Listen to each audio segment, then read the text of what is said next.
Ich habe mir mal Gedanken gemacht über sogenannte Risikoberufe. Ja, ich meine, man muss sich ja überlegen, es ist ja an sich überhaupt ein Risiko, den Beruf zu ergreifen. Also, du könntest, ist ja alles passieren können, du könntest verschlafen, am Arbeitsplatz gemobbt werden oder einfach wieder den Job verlieren. Würde man gar keinen Beruf ergreifen, dann wären die Risiken ja gar nicht erst ausgesetzt. Aber dann gibt es natürlich noch Berufe mit viel höheren Risiken, wo man sein Leben verlieren kann, also als Untertagearbeiter oder Tatortkommissare, weil wir es vorhin halt davon hatten, die haben ja immer zerstörte Familienverhältnisse. Oder Sekretärin, die sich beim Chef infiziert, kommt ja alles mal vor. Ich habe eine Sache rausgefunden. Moment, wo ist hier mein Maskottchen? Ich habe eine Sache rausgefunden. Diese ganzen Risikoberufe, die haben eine gemeinsame Sache. Du bist irgendwann verdammt allein. Oder tot. Nur ein Müsli-Riegel und ein Schluck Kaffee. Du packst dein Brot an mit Brombeergelee. Deine Frau schaut stumm zum Fenster heraus. Erinnert sich an schöne Zeiten in diesem Haus. Du ziehst den Overall über, Schutzhelm auf, hast den Bunsenbrenner mit Doppellauf.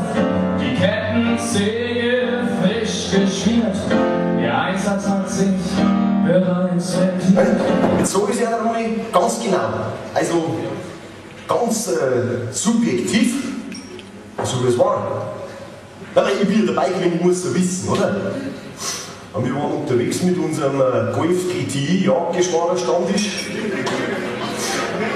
Waren wir unterwegs mit 5 frischputzte BMWs. Frischputz, das weiß ich hundertprozentig, weil das war ein Sonntag. Und am Sonntag, da fahren wir mit unserem Stammtisch und 3 Tage Weißbier über an den Hohenauer Weiher zum Autowaschen. Und wir dann unsere Weiber die Autos putzt gehabt haben. Du kennst das, gell? Ja, wir die Autos putzt gehabt haben und wir das 3., 4. Weißbier benutzt haben und so, jetzt packen wir es, jetzt fahren wir in die Tschechei.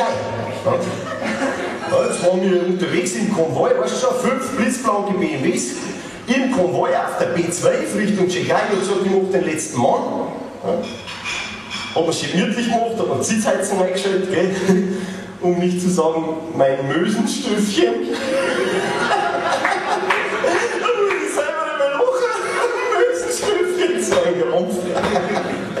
Weißt du, jetzt wurscht, auf jeden Fall, jetzt kommen wir da mit unserem Konvoi da auf der Bundesstraße 12 direkt an diesen Kreisverkehr hin. Muss man sich mal vorstellen, ein Kreisverkehr mitten auf einer Bundesstraße. Reine Schikane. Naja, wie es der Teufel haben will, schmuggelt sie da in diesen Kreisverkehr kurz vor mir, also als Sonntagsfahrer in unseren Konvoi rein. Ich sag mir selber zu mir, sage ich, Marcel, der sprengt unseren Konvoi. Und da geht es nämlich los. Ich meine, wenn dieser Mensch einen Konvoi wie den unseren sprengt, muss er sich doch die Folgen im Garten sein. Und da hört sich für mich der Fremdenverkauf. Da wird nichts auf der Tourismus. Alle was Urlaub. Ein Preis mit seiner kompletten Großfamilie. Eine Autonummer, sowas hast du noch nie gesehen. Ich weiß nicht, wo der her war. Naja, jetzt haben wir den da drin. Wie einen Stachel in unserem Auge haben wir den da drin. 5 blitzblanke BMWs und ein Audi. Audi A4. Blasphemie. Und das an unserem Sonntagsausflug. Weil es hat auch dann nicht lange gedauert, wir haben dann massivst beschleunigt. Also wir beschleunigen da massivst und das hat er dann nicht mehr gepackt. Ja, da hat es dann der Präsident. Also er hat es dann aus dieser Kurve so raus. Okay, ich meine, das kommt in den besten Familien vor, aber sieh, an den Bahn hätte er nicht viel vor brauchen. Ja, da hätte es nämlich schon Alternativen gegeben. Aber die hat er natürlich nicht genutzt, der Sonntagsfahrer, weil er natürlich als Sonntagsfahrer nicht die Alternativen, nicht die Fähigkeiten besitzt, solche Alternativen zu nutzen. War dann im Bahn. Naja, und jetzt, wo jetzt nie wegen unterlassener Hilfeleistung und so weiter, sie, Dabei kenne ich den nicht einmal. Ha? Na, das geht mir der an, oder? Und außerdem habe ich schauen müssen, dass er an unserem Konvoi dran bleibt. Stoßstange an Stoßstange ist unser Motto. Ja, das Kind jetzt noch.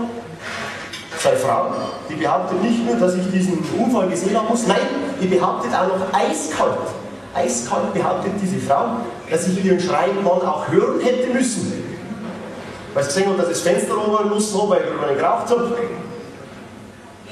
Ich meine, das glaube ich schon, dass der geschrien hat. Ich meine, so eine Beinamputation.